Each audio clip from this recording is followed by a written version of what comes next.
Hello दोस्तों, स्वागत है आपका ज्ञान सेतु जीएस अकेडमी में। चलिए, आज का टॉपिक है वो है हमारा भारत की भूगर्भिक संरचना। इन भारत की भूगर्भिक संरचना के निर्माण कैसे हुआ है उसके बारे में हम लोग जानेंगे। दोस्तों, पिछले क्लास में हम लोग पढ़ चुके थे कि भारत के ऐसे कितने राज्य हैं जो पड़ोसी देशों के साथ सीमा बनाते हैं, उसके बारे में हम लोग पढ़ चुके थे। उसके बाद पढ़े थे हम लोग कि कौन कौन सी डिग्रियाँ हैं जो किसे अलग करती है, इसके बारे में पढ़ चुके थे। हम लोग कल पढ़ चुके थे कि 8 डिग्री, 9 डिग्री और 10 degree. 8 degree, 9 degree, 10 degree channel के बारे में पढ़ चुके थे कि किसको अलग करता है। तो 8 डिग्री मालदीव और मिनिकॉय को अलग करती है, और 9 डिग्री जो चैनल है ये लक्षद्वीप और मिनिकॉय को करता है, और 10 डिग्री जो चैनल है ये अंडमान निकोबार द्वीप समूह को। तो ध्यान रखना, हम बताए थे यहाँ पे कि जो देख रहे हैं अंडमान निकोबार द्वीप समूह है, यहाँ पे ये उत्तरी ये अंडमान है और ये निकोबार है। तो इस अंडमान को उत्तरी अंडमान, मध्य अंडमान और दक्षिणी अंडमान, अंडमान को 3 भागों में बांटा गया है। यहाँ पे बताए थे कि ये जो देख रहे हैं ये निकोबार हैं, यहाँ पे पड़ता है ग्रेट निकोबार। कहाँ पड़ता है? ग्रेट निकोबार। आप लोग हम बताए थे कि भारत के सबसे दक्षिणतम बिंदु कौन सा है, तो वो है इंदिरा पॉइंट या पिग्मेलियन पॉइंट। भारत के सबसे दक्षिणतम बिंदु कौन सा है? पिग्मेलियन पॉइंट या इंदिरा पॉइंट, जो कहाँ स्थित है? ग्रेट निकोबार, ग्रेट निकोबार में स्थित है। ध्यान रखना है कि ग्रेट निकोबार में स्थित है इंदिरा पॉइंट। और ध्यान रखना है यहाँ से चैनल खींचा गया है 6 डिग्री। 6 डिग्री चैनल जो है ये सुमात्रा और ग्रेट निकोबार को अलग करता है। तो ध्यान रखना है कि 6 डिग्री चैनल जो है किसे अलग करता है? तो ग्रेट निकोबार और सुमात्रा द्वीप को अलग करता है। कौन सा चैनल? तो 6 डिग्री चैनल। इसके बाद देख लेते हैं कि कोको है। कोको है, ये जो कोको द्वीप पड़ता है ये पड़ता है म्यांमार क्षेत्र में पड़ता है। म्यांमार के अधीन क्षेत्र है, द्वीप है। और ये जो देख रहे हैं कोको है, ये अंडमान और कोको द्वीप को अलग करता है कोको जलडमरू मध्य। तो ध्यान रखना है कि कोको जो जलडमरू मध्य है किसे अलग करता है? तो अंडमान और कोको द्वीप को अलग करता है। कोको द्वीप कहाँ है? तो म्यांमार में है। यहाँ से हम बताए थे कि भारत और श्रीलंका को अलग करने वाली कौन सा जलडमरू मध्य है, तो वो है पाक जलडमरू मध्य। तो चलिए, यहाँ तक देख चुके थे हम लोग। आज पढ़ते हैं कि भारत की भूगर्भिक संरचनाएं कैसी है। ध्यान रखना दोस्तों, पहले कि यहाँ पर देखते हैं कि पृथ्वी पर 7 महादेश हैं। पृथ्वी पर कुल महादेशों की संख्या कितनी है? 7 है। यानी पृथ्वी पर सबसे बड़े भूभाग को या स्थल खंड को क्या कहा जाता है? महादेश कहा जाता है, यानी महाद्वीप कहा जाता है। तो देख लेते हैं कि पृथ्वी पर कुल महादेशों की संख्या कितनी है? 7 है। कौन कौन से हैं? तो ध्यान रखना है। 1,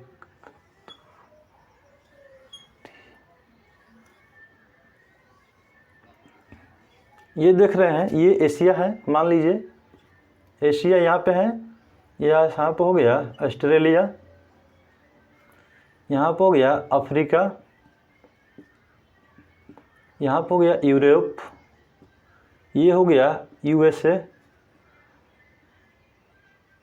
यानी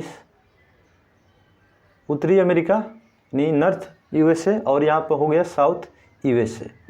तो ध्यान रखना है ऐसे है कौन से, तो यानी 7 जो है कौन कौन से हैं? तो महाद्वीप है। यहाँ पे है एक अंटार्कटिका। तो ध्यान रखना है कि पृथ्वी महादेशों की संख्या कितनी है? 7 है। कैसे है? एशिया है, एशिया के नीचे ऑस्ट्रेलिया है, यूरोप के नीचे अफ्रीका है, और यूएसए यानी उत्तरी अमेरिका के नीचे दक्षिणी अमेरिका है। यानी 7 महाद्वीप हैं पृथ्वी पर। तो ध्यान रखना है कि यहाँ पे एक वर्ड लिखे हैं हम, पेंजिया। ये पेंजिया क्या होता है कि जिस समय ये जो देख रहे हैं 7 महादेश आपस में संलग्न हुए थे यानी सटे हुए थे, उससे पेंजिया कहा जाता था। जैसे ध्यान रखना है ऐसे था,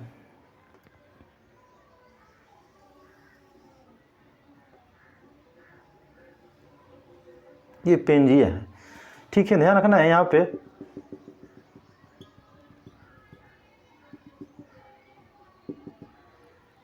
ये पेंजिया है,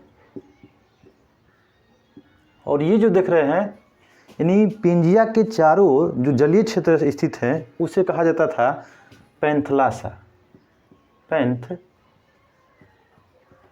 ध्यान रखना है कि ये जो देख रहे हैं यानी कहने का मतलब है कि जितने भी आज देख रहे हैं कि अलग अलग महाद्वीप है, यानी 7 महाद्वीप हैं, जब एक समय जुटे हुए थे यानी एक आपस में एक दूसरे से चिपके हुए थे, सटे हुए थे, तो उसे कहा जाता था पेंजिया। और पेंजिया के चारों ओर जो जलीय क्षेत्र स्थित था उसे कहा जाता था पैंथलासा। एक वैज्ञानिक थे जिनका नाम था अल्फ्रेड वेगनर। अल्फ्रेड वेगनर के द्वारा ये पेंजिया शब्द और पैंथलासा नामक शब्द दिया गया था। तो ध्यान रखना है कि पेंजिया और पैंथलासा क्या कहलाता है, तो समझ चुके कि 7 महाद्वीपों के सम्मिलित रूप को पेंजिया कहा जाता था और उसके जो भी बाहर क्षेत्र में जलीय क्षेत्र था यानी समुद्री जल क्षेत्र था उसे क्या कहा जाता था, पैंथलासा। कौन वैज्ञानिक थे, तो अल्फ्रेड वेगनर थे। ध्यान रखना है कि पेंजिया में आंतरिक क्रिया के कारण इसमें अपवर्दन और निक्षेपण शुरू हो गया, यानी आंतरिक क्रिया के कारण क्या हुआ, इसका विभाजन शुरू हो गया। किसका, तो पेंजिया का। तो ध्यान रखना है कि पेंजिया का विभाजन शुरू हुआ तो ये 2 भागों में विभक्त हो गया। कौन, तो ये पेंजिया। इन पेंजिया कितने भागों में टूट गया, तो 2 भागों में टूट गया। तो ये इधर वाला जो दिख रहे हैं, इधर हिस्सा दिख रहे हैं, ये उत्तरी हिस्सा और ये दक्षिणी हिस्सा। तो उत्तर वाले भाग को कहा गया अंगारा लैंड और दक्षिणी भाग वाले को कहा गया गोंडवाना लैंड। यानी पेंजिया कितने भागों में टूट गया, 2 भागों में टूट गया। इधर वाला यानी अंगारा लैंड और नीचे वाला गोंडवाना लैंड। तो ध्यान रखना है कि ये देख रहे हैं गोंडवाना लैंड और ये देख रहे हैं, जो देख रहे हैं यहाँ पे मान लीजिए यहाँ पे लिख देते हैं अंगारा लैंड। यानी पेंजिया कितने भागों में विभक्त हो गया, 2 भागों में, एक अंगारा लैंड और दूसरा गोंडवाना लैंड। अच्छा, पेंजिया में विभाजन शुरू हुआ और ये 2 भागों में विभक्त हो गया। ध्यान रखना है उत्तरी वाले भाग को अंगारा लैंड और दक्षिणी वाले भाग को क्या कहा गया, तो गोंडवाना लैंड। ध्यान रखना है कि जो देख रहे हैं ये वर्तमान में 7 महाद्वीप हैं, तो देखते हैं कि किसका किसका भाग है। चूँकि 7 महाद्वीपों के सम्मिलित रूप को पेंजिया कहा जाता था तो पेंजिया 2 भागों में विभक्त हो गया। तो ध्यान रखना है कि जब 2 भागों में विभक्त हो गया यानी गोंडवाना लैंड और अंगारा लैंड में, तो ध्यान देना है कि आपको यहाँ पर देख रहे हैं कि अंगारा लैंड यानी उत्तर वाले भाग में अंगारा लैंड। तो ध्यान रखना है कि जो दिख रहे हैं ये दिख रहे हैं एशिया दिख रहे हैं, यूरोप दिख रहे हैं और यूएस दिख रहे हैं, नहीं उत्तरी अमेरिका दिख रहे हैं, ये अंगारा लैंड के भाग थे या भाग हैं। ठीक है, ध्यान रखना है कि यूएसए यानी उत्तरी अमेरिका, यूरोप और एशिया किसका भाग है, तो अंगारा लैंड के भाग हैं। और ये देख रहे हैं कि यूएसए यानी दक्षिणी यूएसए और अफ्रीका और ऑस्ट्रेलिया, ये जो तीनों दिख रहे हैं या ये अंटार्कटिका, ये चारों जो दिख रहे हैं दक्षिण क्षेत्र में दिख रहे हैं, ये गोंडवाना लैंड के भाग हैं।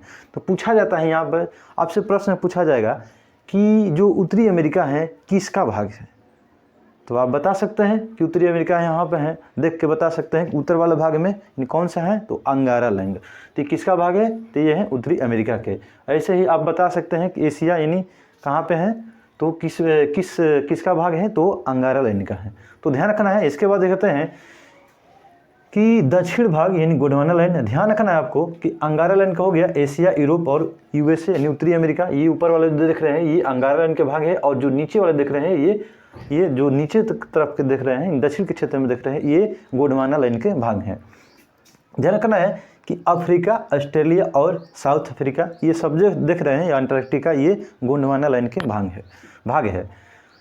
इसके बाद ध्यान रखना है कि आपके मन में प्रश्न उठता हुआ कि भारत किसका भाग है, तो भारत यहाँ पर चूँकि भारत एशिया महाद्वीप में पड़ता है तो भारत तो होना चाहिए अंगारा लैंड का भाग।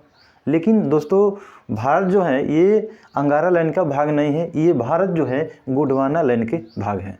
तो ध्यान रखना है, लिखे हैं यहाँ पे हम कि भारत जो है किसका भाग है, तो ये है गोंडवाना लैंड के। ध्यान रखिएगा कि भारत जो है गोंडवाना लैंड के भाग है, अंगारा लैंड का भाग नहीं है, इन भाग नहीं है।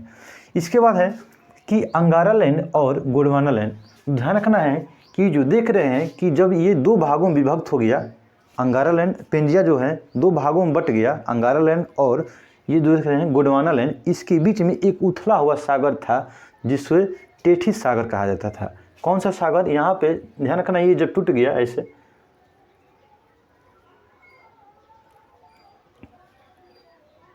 यहाँ से जो उथला हुआ सागर था इसे टेथिस सागर कहा जाता था। तो ध्यान रखना है टेथिस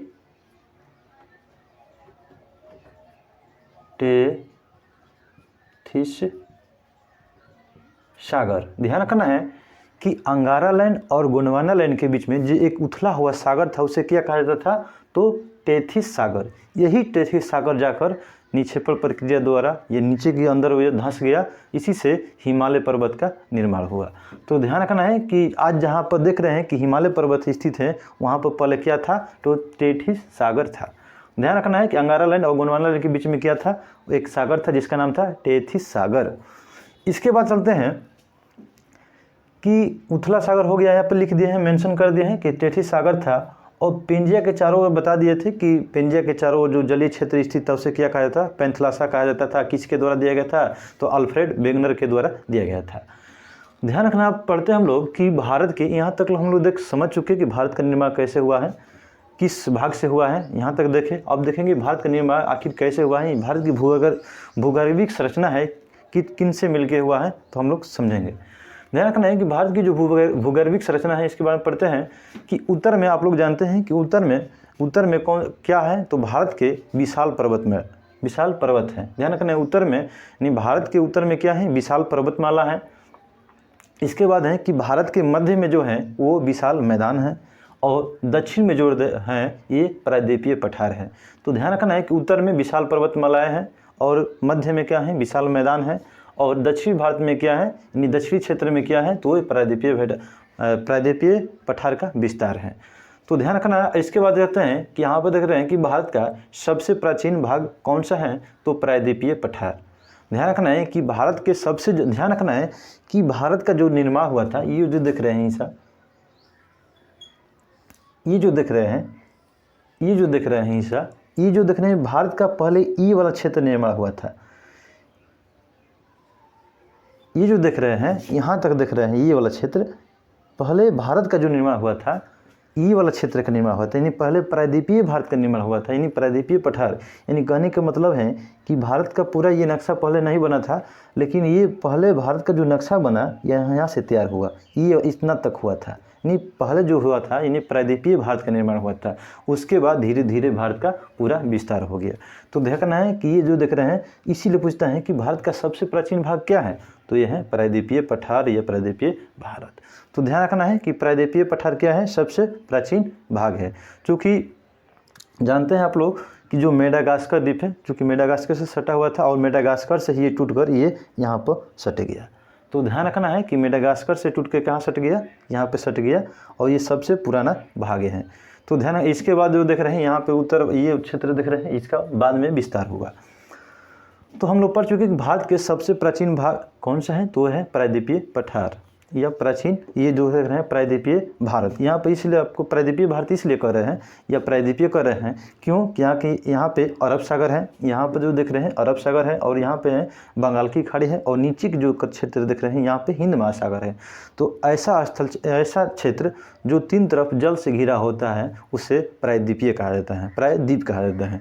तो ध्यान रखना है, जो तीन तरफ जल से घिरा उसे प्रायद्वीप कहा जाता है, इसीलिए इसे दक्षिण भारत नाम दिया जाता है।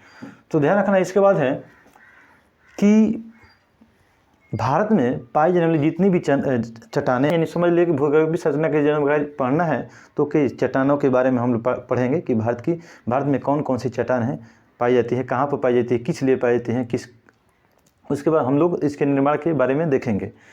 तो पाई जाने वाली चट्टान की जानकारी भूगर्भीय संरचना कहते हैं।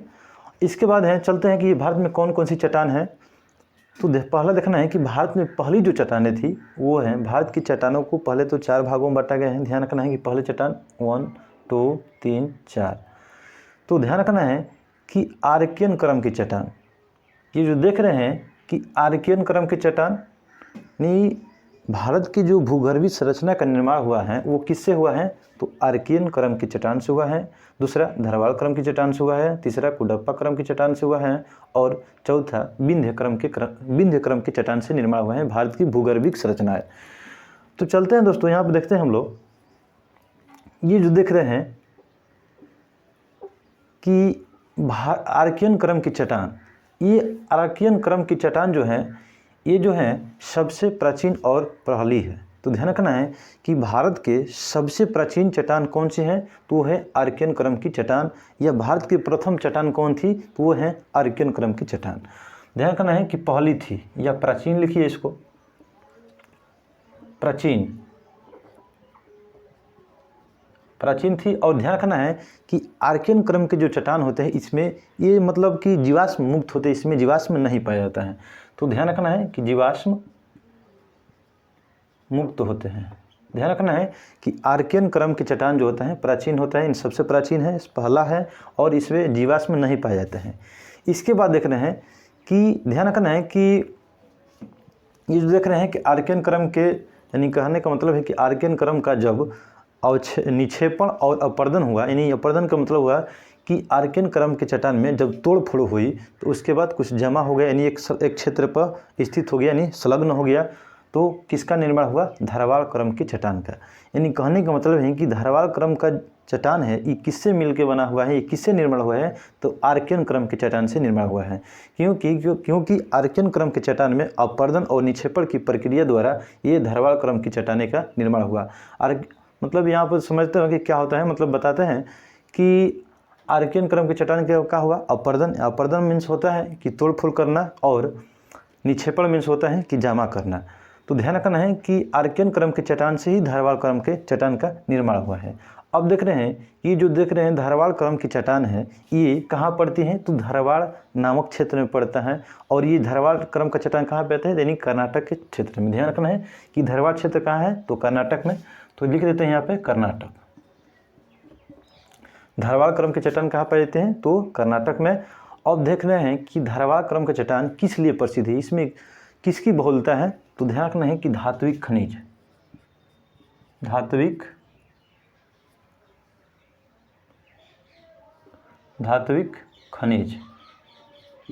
ये ध्यान रखिएगा कि धारवाड़ क्रम के चट्टान में किसकी मात्रा ज़्यादा पाई जाती है? तो धात्विक खनिजों की मात्रा सबसे ज़्यादा पाई जाती है।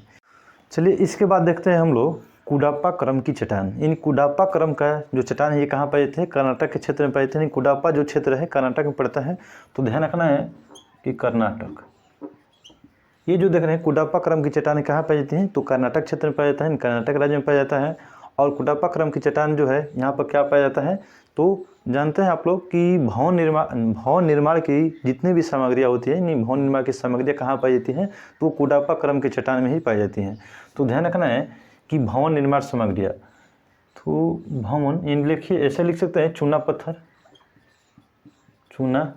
पत्थर साथ में संगमरमर। तो ध्यान रखना है कि चूना पत्थर संगमरमर यानी भवन निर्माण की सामग्रियाँ किस क्रम की चट्टान में पाई जाती है? तो ये है कुडाप्पा क्रम की चट्टान में, जो कहाँ पे है? कर्नाटक में। इसके बाद है कि विंध्य क्रम के चट्टान में किसकी बहुलता है? तो वो है, ध्यान रखना है आपको कि लाल बलुआ पत्थर, ध्यान रखना है लाल बलुआ पत्थर और हीरा। ये ध्यान रखना है कि हीरा किस क्रम के चट्टान में पाया जाता है?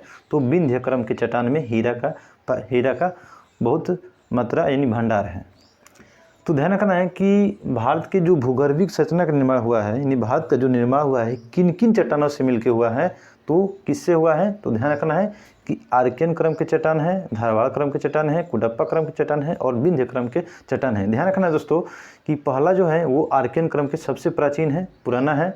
तो आर्कियन क्रम के चट्टान में जब निक्षेपण और अपर्दन की प्रक्रिया हुई तो धारवाड़ क्रम के चट्टान का निर्माण हुआ। और धारवाड़ क्रम के चट्टान में जब अपर्दन निक्षेपण की प्रक्रिया हुई तो कुडाप्पा क्रम के चट्टान का निर्माण हुआ। और कुडाप्पा क्रम के चट्टान में जब निक्षेपण और अपर्दन की प्रक्रिया शुरू हुई तो उसके बाद विंध्य क्रम के चट्टान का निर्माण हुआ। तो इन्हीं से भारत की भूगर्भिक संरचना का निर्माण हुआ है। ध्यान रखना है यहाँ से प्रश्न पूछा जाता है और ये पूछा जाता है कि भारत की भूगर्भिक संरचना, भारत का जो निर्माण हुआ है वो किन किन चट्टानों से मिलकर हुआ है, उसका क्रम बताए।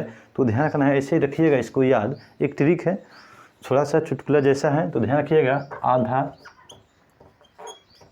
कोबी, इसे क्रम पूछा जाता है कि इसका क्रम सजाइए। तो ध्यान रखना है आधा कोबी यहाँ से हो गया, आ से हो गया आर्कियन क्रम की चट्टान, धा से हो गया धारवाड़, क से हो गया कुडाप्पा और बी से हो गया विंध्य क्रम के चट्टान। तो यानी आधा कोबी, आर्कियन, धारवाड़, कुडाप्पा और विंध्य क्रम के चट्टान। इसके बाद ध्यान रखना आपको कि भारत के सबसे नई चट्टान कौन सी हैं। तो ध्यान रखना है कि भारत के जो सबसे नई चट्टान है वो है गोंडवाना क्रम के चट्टान। ये ध्यान रखिएगा कि भारत के सबसे नई चट्टान कौन सा है? तो वो है गोंडवाना क्रम का चट्टान। जो इसमें किसका भंडार सबसे ज़्यादा है? तो वो है कोयला। यानी कोयला जो है किस भंडार में पाया जाता है, किस क्रम के चट्टान में पाया जाता है, तो कोयला जो होता है ये पाया जाता है गोंडवाना क्रम के चट्टान में। यानी गोंडवाना क्रम के चट्टान जो है इसमें किसकी मात्रा सबसे अधिक है, तो कोयला का भंडार है।